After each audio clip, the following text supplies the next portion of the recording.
بسم اللہ الرحمن الرحیم۔ السلام علیکم۔ آج الحمدللہ ہم صحیح بخاری کی کتاب کے تیسرے باب کتاب علم کو مکمل کر لیں گے۔ آج اس کی 2 آخری احادیث سے مستفید ہوتے ہیں۔ حدیث نمبر 133۔ ہم سے قتیبہ بن سعید نے بیان کیا، کہا ہم کو لیث بن سعد نے خبر دی، ان سے نافع مولا عبداللہ بن عمر بن الخطاب نے، انہوں نے عبداللہ بن عمر رضی اللہ تعالیٰ عنہما سے روایت کیا کہ ایک مرتبہ ایک آدمی نے مسجد میں کھڑے ہو کر عرض کیا، یا رسول اللہ، آپ ہمیں کس جگہ سے احرام باندھنے کا حکم دیتے ہیں؟ تو رسول صلی اللہ علیہ وسلم نے فرمایا، مدینہ والے ذوالحلیفہ سے احرام باندھیں، اور اہل شام جوفا سے، اور نجد والے قرن منازل سے۔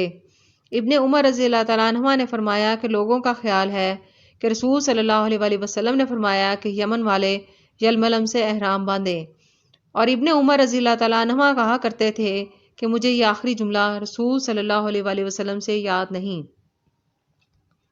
حدیث نمبر 134۔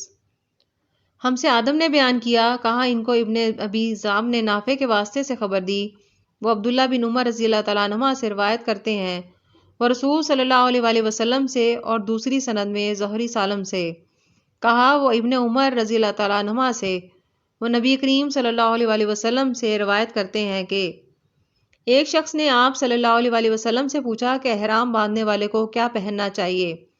آپ صلی اللہ علیہ وسلم نے فرمایا کہ نہ قمیض پہنے، نہ صافہ باندھے، اور نہ پاجامہ، اور نہ کوئی سرپوش اوڑھے، اور نہ کوئی زعفران اور ورس سے رنگا ہوا کپڑا پہنے۔ اگر جوتے نہ ملیں تو موزے پہن لے، اور انہیں اس طرح کاٹ دے کہ ٹخنوں سے نیچے ہو جائے۔ جزاک اللہ۔